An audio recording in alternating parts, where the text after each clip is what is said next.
Alright, so it looks as though the numbers have come out for the Golovkin-Wade and Gonzalez-Arroyo telecast on HBO.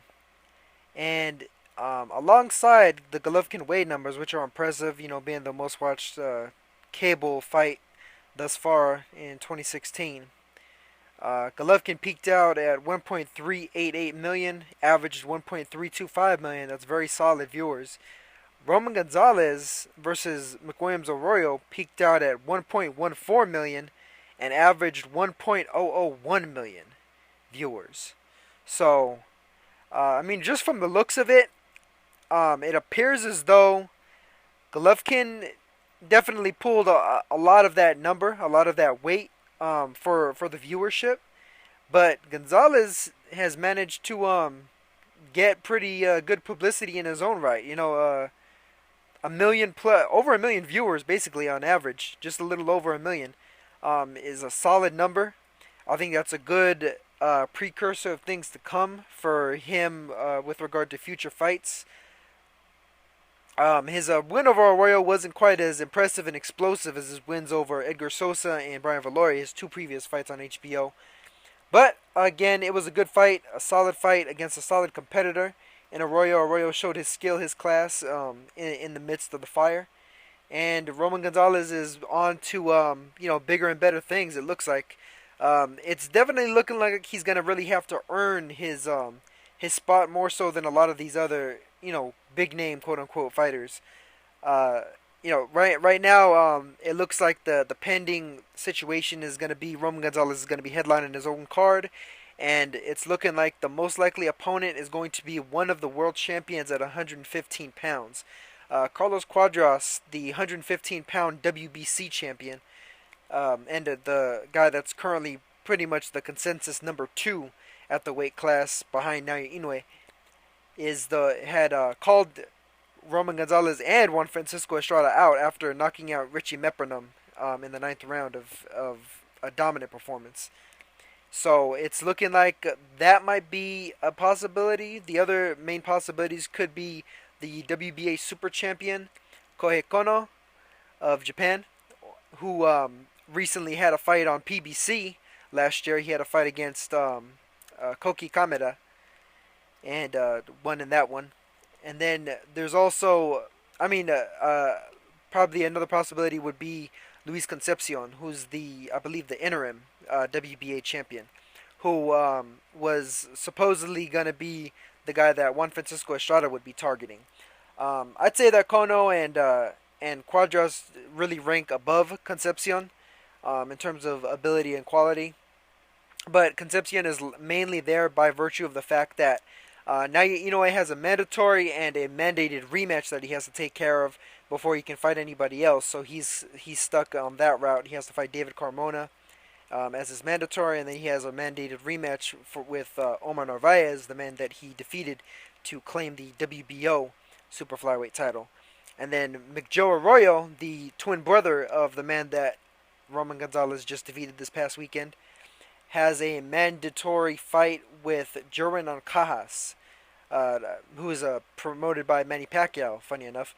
Ancajas was supposed to fight against McJoe Arroyo a little over a week ago, and Arroyo wound up having to delay the fight with a hand injury. So he still has that mandatory, unless I don't know if they could even pay step aside money at this point. They might be able to, but that fight had already gone to purse bids between Arroyo and Ancajas. So that's a bit of a tricky situation if Estrada or Gonzalez want to jump ahead in line. It'd probably be more likely that they'd fight either Kono, Concepcion, or Cuadras between the two of them. But it's looking like Gonzalez and Estrada both are probably going to be moving up to 115 in their next fight. Gonzalez was toying with having one more fight at 112, but considering how chunky he got between Valoria and Arroyo and kind of the last minute weight cut, it's looking more likely that just to be on the safe side, he'll probably just move up to 115. If he does stay at 112, there's several good opponents still there for him. There's Narapan Porchokchai. Estrada's an outside chance, I'd say, because Gonzalez and Estrada are both demanding $1 million plus for that rematch. So HBO is gonna really have to build that fight in order to make it worth their while, in order to actually pay him that amount of money. The most likely anyway. And then of course, there's I'm Not Wrong, who was the man that got the controversial decision over Mick Williams-Arroyo. And then there's also Donny Nietes is still out there. Nietes had previously wasn't able to come to terms with a fight with either Gonzalez or Estrada, and he's still the reigning WBO 108-pound champion, and he was also previously a champion at 105. He's tried to negotiate previously with both Gonzalez and Estrada. It seems like his promotional company has stood in the way of him fighting Gonzalez in years past when they were both champions at 105 and 108. And now it seems like they're more willing to toss him in there against Gonzalez or Estrada. But it looks like talks with Estrada for Estrada's next fight have broken down, which is why Estrada's most likely going to be moving up for his next one. But I mean, the viewership for Gonzalez, getting back to that, the ratings are really solid. An excellent way to head off into your own route to headline your own card.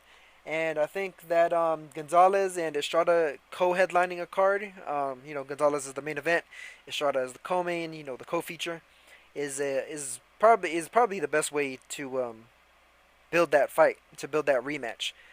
Built-in rivalry. You got two guys looking to win titles at another weight. Actually going into the fights as challengers. Gonzalez, if he rises to fight a Cuadras, would be going into that fight as the challenger against an undefeated champion.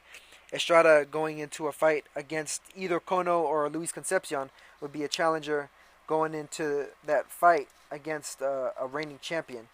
And for Estrada, it would be his second weight class title. For Gonzalez, it would be his fourth weight class title.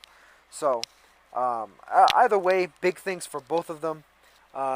And it's looking like it's going to be a solid way to spark things off for not only them, but I mean for the weight classes around 112 in general. 112, 115. It's kind of unfortunate that they're taking a lot of the fame upwards, but I do know that Zhou Shiming's going to be coming to the U.S. pretty soon, and I doubt he moves up at all. He makes 112 pretty easy. He was able to make 106 and 108 easy as an amateur. He made 108 for years. That was where he won his second. He won his first gold medal at 106, his second at 108. So, and those were same day weigh-ins. So 112 shouldn't ever be hard for him to make. If 112 ever gets hard for Shiming to make, it's because he's eating too much. Although that's kind of a protestation that I levy at Roman Gonzalez at the moment. I think the main reason why he's had trouble making weight for this fight and the Arroyo fight is just he's eating good now. He's getting paid and he's eating good. He's not working off of bread and water all day now. He's able to get a little bit of steak with that bread and water. So there it is. That's it for this one. On to the next.